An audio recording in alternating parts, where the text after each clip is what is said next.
ప్రస్తుత కన్యాకుమారి ఎంపీ గారైనటువంటి విజయ్ వసంత్ గారికి, అదేవిధంగా APCC general secretary Tamatam Venkata Narasimhulu గారికి, legal cell chairman, state legal cell chairman Somashekar గారికి, కోఆర్డినేటర్ ప్రొద్దుటూరు కోఆర్డినేటర్ ఇర్ఫాన్ గారికి, జమ్మలమడుగు పులివెందుల కోఆర్డినేటర్స్కి, ఇక్కడ ఉన్నటువంటి విలేకరుల సోదరులందరికీ నమస్కారం. ప్రస్తుతము ఈ సమావేశం ఏర్పాటు చేయడానికి కారణము, కాంగ్రెస్ పార్టీ ఒక బృహత్తరమైన కార్యక్రమం ఏర్పాటు చేసింది. సంఘటన్ సుజన్ అభియాన్ అనే ఒక కమిటీని ఏర్పాటు చేసి ఒక మంచి నిర్దిష్టమైన నాయకత్వాన్ని దేశంలో ఎన్నుకోవాలనే ఉద్దేశంతో 5 మంది సభ్యులతో, ఒకరు ఏఐసిసి నుంచి, 3 స్టేట్ నుంచి, ఒకరు డిస్ట్రిక్ట్ నుంచి 5 మంది సభ్యులతో ఒక కమిటీ ఏర్పాటు చేసి జిల్లా వ్యాప్తంగా పర్యటించి వివిధ నియోజకవర్గాల్లో ఈ జిల్లాకు అధ్యక్షులుగా ఒక పటిష్టమైన నాయకత్వం కోసము, దానికి సరైన వ్యక్తులు ఎవరు అని ఎన్నుకోవడం కోసము ఈ కమిటీ ఏర్పాటు చేసి, అందులో భాగంగా ఈ నెల 26వ తేదీ నుంచి ఈ పర్యటన ప్రారంభం జరిగింది. మొదటిగా కమలాపురం, మైదుకూరు అయిపోయింది, ఇప్పుడు ప్రొద్దుటూరు ఇక్కడ ప్రారంభించడం జరుగుతోంది. ఇక్కడ ముఖ్య ఉద్దేశం ఏమంటే, ప్రస్తుతం ఉన్న పరిస్థితులలో భారతదేశానికి కాంగ్రెస్ ప్రభుత్వము తప్పకుండా అధికారం రావాల్సిన పరిస్థితి ఉంది. మనందరికీ తెలిసిన విషయమే. ఇప్పుడున్నటువంటి ప్రభుత్వము ఏ రకంగా ఉంది, మతోన్మాదముతో కుల మతాలను రెచ్చగొడుతూ మనలకు చిచ్చు పెడతా ఉన్నారు. రైతుల సమస్యలు ఉన్నాయి, రుణమాఫీలు లేవు, గిట్టుబాటు ధర లేదు, అట్టడుగు వర్గాలకు అభివృద్ధి లేదు. అన్ని సమానంగా జరగాలంటే, ప్రజాస్వామ్యం బ్రతకాలంటే, ప్రజల చేత, ప్రజల కొరకు, ప్రజలతో ఎన్నబడినటువంటి ఈ ప్రభుత్వం, ఈ దేశము అదే పందాలో నాయకులను ఎన్నుకోవాలని, ఎవరు ఇష్టం వచ్చినట్టు వాళ్ళు కాకుండా ప్రజాభిప్రాయంతో, నాయకుల అభిప్రాయంతో మంచి జిల్లా అధ్యక్షులను ఎన్నుకోవాలనే ఉద్దేశంతో ఈ కమిటీ ఇక్కడికి రావడం జరిగింది. ఇక్కడ ఉన్నటువంటి అందరినీ ఇక్కడ ఈ తాలూకాలో ఈ నియోజకవర్గంలో ఉన్నటువంటి అందరి నాయకులతో పర్సనల్ గా సంప్రదించి, ఎవరైతే కరెక్ట్ గా ఉంటారో వారిని సేకరించి, వారు ఎవరెవరైతే అప్లికేషన్స్ ఇస్తారో ఆ దరఖాస్తులన్నీ సేకరించి, వీరంతా దాన్ని పరిశీలించి అధిష్టానం దృష్టికి తీసుకువెళ్ళి, అక్కడ నుంచి అధిష్టానము దాన్ని ఎవరైనది నిర్ణయించడం కోసము ప్రజాస్వామ్యబద్ధంగా ఈ ప్రోగ్రాం ఏర్పాటు చేసుకున్నారు కాంగ్రెస్ ప్రభుత్వము. కాంగ్రెస్ పార్టీ ఏఐసిసి అధ్యక్షులు ఖర్గే గారు కావచ్చు, రాహుల్ గాంధీ గారు కావచ్చు, వీరు ఒక నిర్దిష్టమైన అభిప్రాయంతో భారతదేశము బాగుపడాలనే ఉద్దేశంతో ఈ కార్యక్రమం మొదలు పెట్టడం జరిగింది. ఏ పార్టీ చేయని విధంగా ఈ కాంగ్రెస్ పార్టీ చేస్తుంది కాబట్టి అందులో భాగంగా ఇక్కడికి రావడం జరిగింది. దాంట్లో భాగంగానే ఎంపీ గారు ఇక్కడికి వచ్చి ఇక్కడ అందరి అభిప్రాయాలు సేకరించాలని ఈ ప్రోగ్రాం చేయడం జరిగింది. అందరికి నమస్కారం. ఈరోజు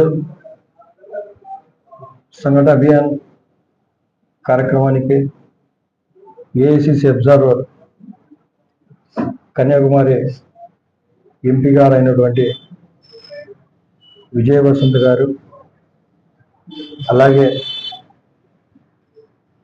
మన కాంగ్రెస్ నాయకులు, లీగల్ సెల్ చైర్మన్ సోమశేఖర్ గారు, అలాగే నరసింహ గారు, డిసిసి అధ్యక్షురాలు శ్రీమతి విజయజ్యోతి గారు, వీళ్ళందరూ ఈ కార్యక్రమానికి వచ్చిన వీళ్ళకు స్వాగతం తెలియజేస్తున్నాను.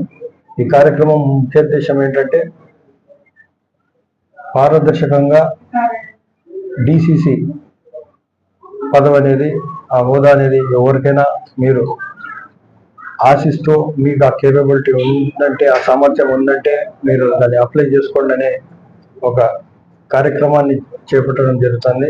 ఈ కార్యక్రమం ద్వారా జిల్లాలో ఉండబడిన ఏ కార్యకర్త అయినా సరే, ఏ నాయకుడైనా సరే, వారికి చేయాలనే సామర్థ్యం ఉండి వాళ్ళకు ఇంట్రెస్ట్ ఉంటే ఇక్కడ అప్లై చేసుకొని వాళ్ళ అభ్యర్థనను కూడా వాళ్ళు పరిశీలించడం జరుగుతుంది. ఈ కార్యక్రమానికి ఇక్కడ వచ్చేసేందుకు వాళ్ళకు స్వాగతం పలుకుతూ, మా తరఫున కూడా మా ప్రొద్దుటూరు నియోజకవర్గం నుంచి సంయుక్తంగా అందరం కలిసి మా ఒకటే నినాదం, విజయజ్యోతి గారే మాకు డిసిసిగా ఉండాలని చెప్పి మేము అక్కడ కోరుకుంటా ఉన్నాము. అలాగే కేవలం ప్రొద్దుటూరు నియోజకవర్గమే కాకుండా ఇటు జమ్మలమడుగు కానీ, అలాగే పులివెందుల నియోజకవర్గం కానీ, అలాగే కమలాపురం నియోజకవర్గం కానీ, బద్వేలు కానీ అన్ని నియోజకవర్గాల నుంచి విజయజయంతి గారికి పూర్తి మద్దతు ఉంది. పార్టీ లైన్లోనే ఉంటారు. ఆమె ఎప్పుడు ఏ కార్యక్రమం చేసినా పార్టీ లైన్లో ఒక డిసిప్లైన్గా తమ్ముళ్ళలాగా కొడుకుల్లాగా భావిస్తూ ఆమె పార్టీని నడిపిస్తూ ఉన్నారు. జిల్లాలో అంతర్గతంగా కొన్ని సమస్యలు అయితే ఉన్నాయి, అది అందరికీ తెలిసిన విషయమే. కానీ ఏదేమైనప్పటికీ కూడా ఈ సమస్యలు అనేవి ఏ పార్టీలైనా ఉంటాయి, ఎక్కడైనా ఉంటాయి. మేము దీన్ని మేము పట్టించుకోకుండా, ఈ సమస్యలను పెద్దవి చేసుకోకుండా ఆ సమస్యలతోనే మనం అధిష్టానం దృష్టికి తీసుకెళ్ళి అధిష్టానం ఏ దిశ నిర్దేశిస్తే ఆ కార్యక్రమాలే చేస్తున్నాము, అదే లైన్లో ఉంటాము. మాదొక్కటే ధ్యేయం, రాహుల్ గాంధీ గారిని ప్రధానమంత్రి చేయాలనే ఏకైక లక్షణంతో ఇక్కడ ఆంధ్ర రాష్ట్రంలో కాంగ్రెస్ పార్టీ వైఎస్ షర్మిలారెడ్డి గారి నేతృత్వంలో పనిచేస్తున్నాము.